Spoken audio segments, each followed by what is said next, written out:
Joe Rogan has weighed in on the aftermath of Andrew Tate's recent defeat, and tensions are escalating quickly. He's 2-3. That guy was 2-3? Yeah. So if you can really fight, you take him out pretty quick. There's Tommy a lot Fury of guys that are 2-3 that are still good fighters. He was on, he's Big Brother. Yeah. That's not a real fighter. Because he was on Big Brother? Yeah, because probably on Big Brother for publicity. Yeah, he was definitely on for publicity. Wasn't Andrew Tate on one of those fucking stupid reality shows too? Andrew Tate was a world-class kickboxer, a world champion kickboxer. Like, it doesn't mean that someone sucks just because they're on some stupid reality show. You're welcome. Just give me your thoughts, man, of the fight itself between your brother and Chase. Andrew's not the same man he was 10 years ago. He's a lot older than he was. I think it showed in the ring.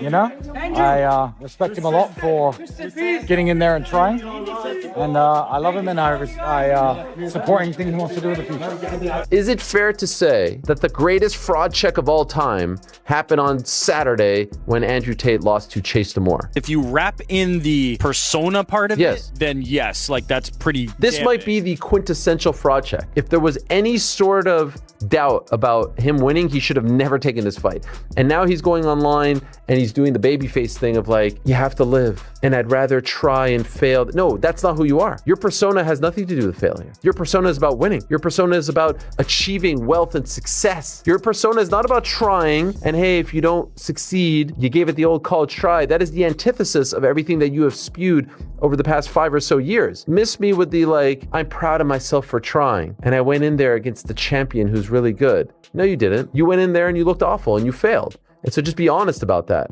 because you have spewed all kinds of venom over the past 5 years about how you are the best and how you are the alpha male and how everyone else is a step below and all this other nonsense. And then you go out and fight. Like, unless he really needs the money, I am shocked that he did that. If we ever had a fraud check, that was the one. What was meant to be a routine boxing appearance quickly turned into one of the most talked about moments of Andrew Tate's public career.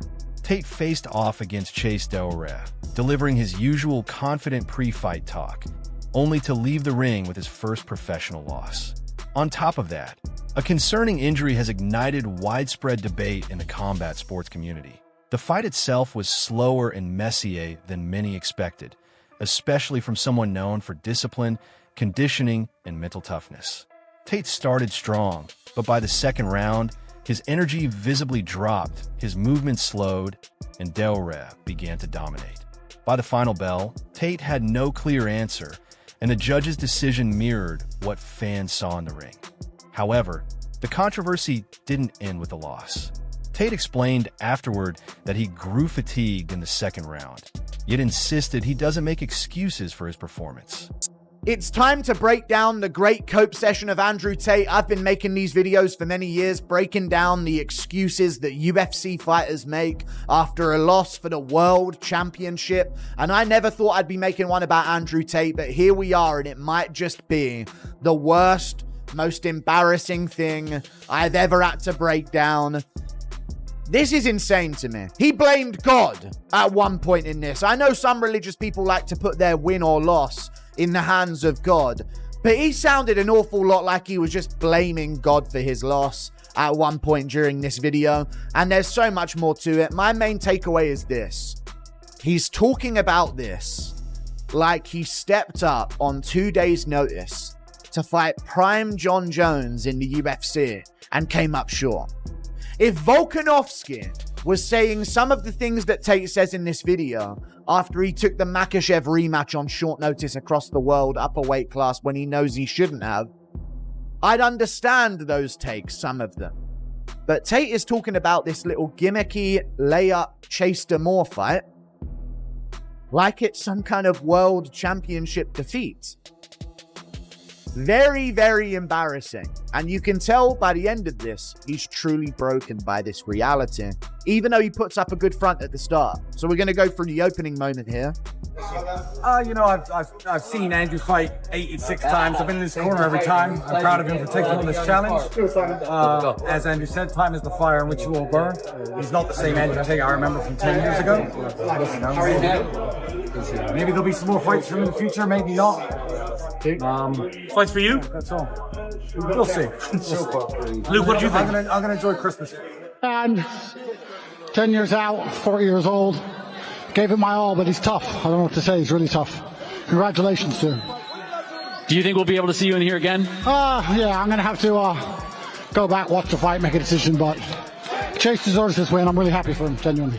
Do you have a message to all the fans back home that are watching you?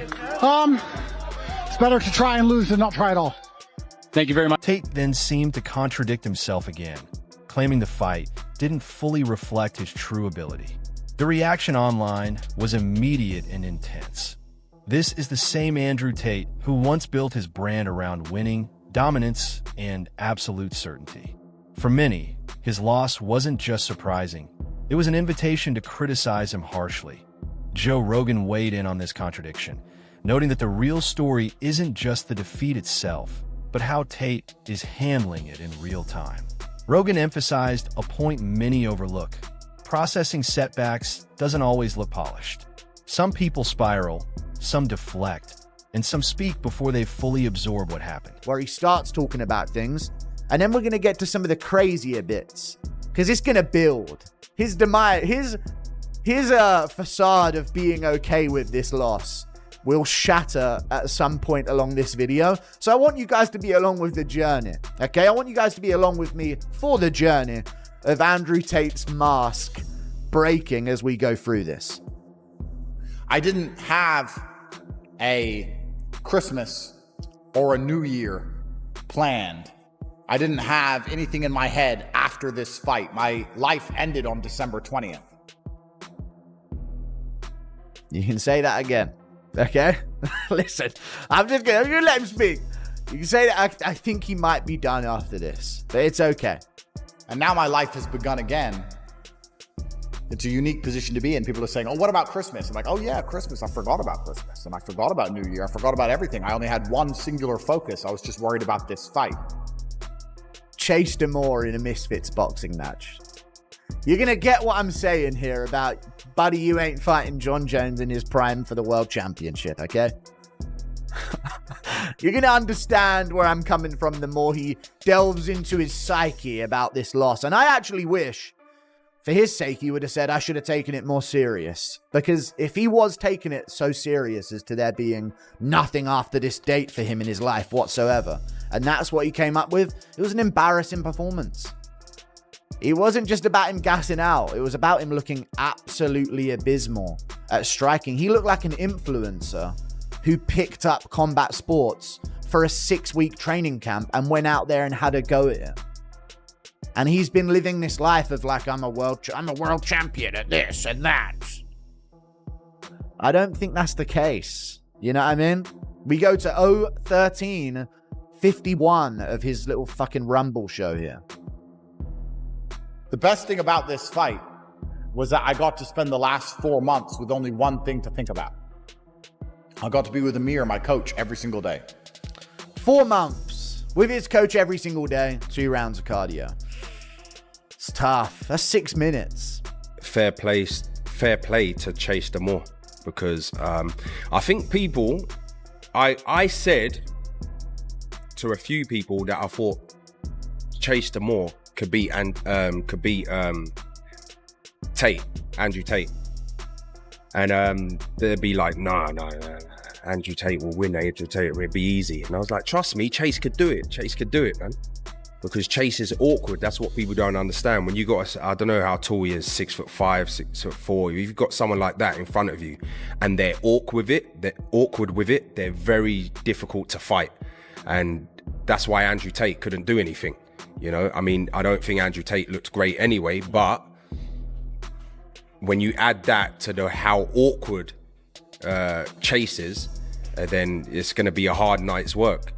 And people don't remember. People only remember what I mean. It was a big meme, but people only remember Chase from when he was missing those shots and when against Josh Bruckner, 2022 November on the Miss Austin card, like fighting his dreams. Exactly, like he was fighting an invisible fighter, and that became a meme. If you look from where he's come from that moment to now, it's a big transformation. So I think people, because of that meme, people hold on to that rather than see his improvements.